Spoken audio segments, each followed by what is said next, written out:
संसदीय कार्य विभाग, वित्तीय एवं विधिक कार्य और विधि परामर्शी कार्यालय एवं न्याय विभाग मंत्री जोगाराम पटेल ने कहा कि राजस्थान सरकार का इस वर्ष का बजट सारगर्भित है और इस बार सरकार ने स्थानीय स्तर से लेकर राज्य स्तर तक के विकास के लिए अलग अलग कार्य योजना बनाकर विकास का नया रोड मैप बनाया है।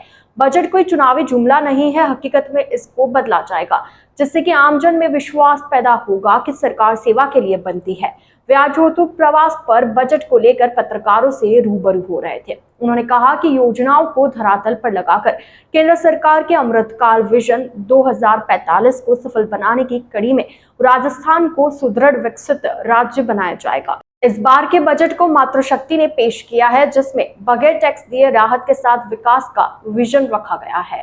करीब 3 घंटे तक का बजट पेश किया है। तो मातृशक्ति को हम जो महत्व देना चाहते हैं, हमारे पार्टी का जो महत्व है, उस वजह से एक आपके लिए मैं इम्पोर्टेंटली बताता हूँ कि मातृशक्ति ने बजट पेश किया, फाइनेंस मिनिस्टर ने पेश किया। नहीं तो पिछले 20 सालों से फाइनेंस मिनिस्टर और सीएम एक ही हुआ करते थे, चाहे किसी भी राजनीतिक दल का सरकार रही हो।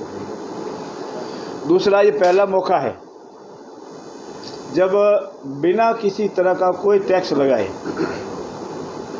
और अनेक आइटमों में टैक्स में कमी करते हुए, बनाना तो अलग विषय रहा, कमी करते हुए एक ऐतिहासिक बजट पेश किया गया है। अधिकारियों के साथ बैठकर ही निश्चित किया कि ऐसी कौन सी योजनाएं जिसमें कितना समय लगेगा, और 15 दिन के उपरांत या 20 दिन के उपरांत वापस हम सब प्रभारी मंत्री जाएंगे, कहेंगे कितनी कार्य योजनाएं प्रारंभ हुई। उदाहरण के लिए जोधपुर में लूणी विधानसभा क्षेत्र में 132 kVA के सेक्शन हुए, तो हमने आज तक रिपोर्ट कर दी, उन्होंने प्रस्ताव बना दिए हैं ज़मीन अलॉटमेंट के। एक का तो ज़मीन अलॉटमेंट का प्रस्ताव जा चुका है, एक में ज़मीन अलॉटमेंट होना संभव नहीं लग रहा है।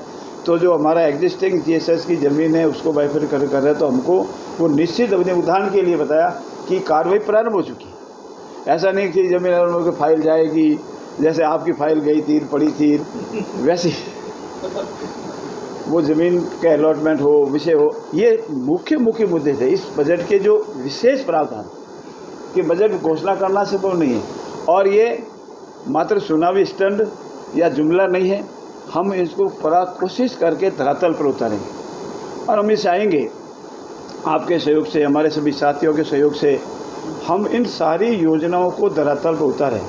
और हमारा अंत में जो मेरा विशेष रूप से कहना ये था कि हमारा विजन है सिर्फ चुनाव जीतना नहीं, हमारा विजन है कि सन 2047 तक हमारा अमृत काल है।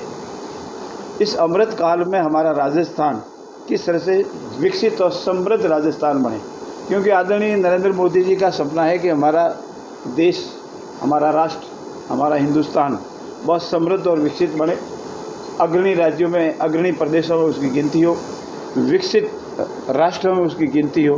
तो उसके लिए राजस्थान का विकसित राजस्थान होना भी बहुत ज़रूरी है और इसीलिए हमारा ये रोड मैप है कि 2047 तक हमारा राजस्थान प्रदेश हिंदुस्तान के जितने भी प्रदेश हैं उन प्रदेशों में अग्रणी विकसित प्रदेश बने।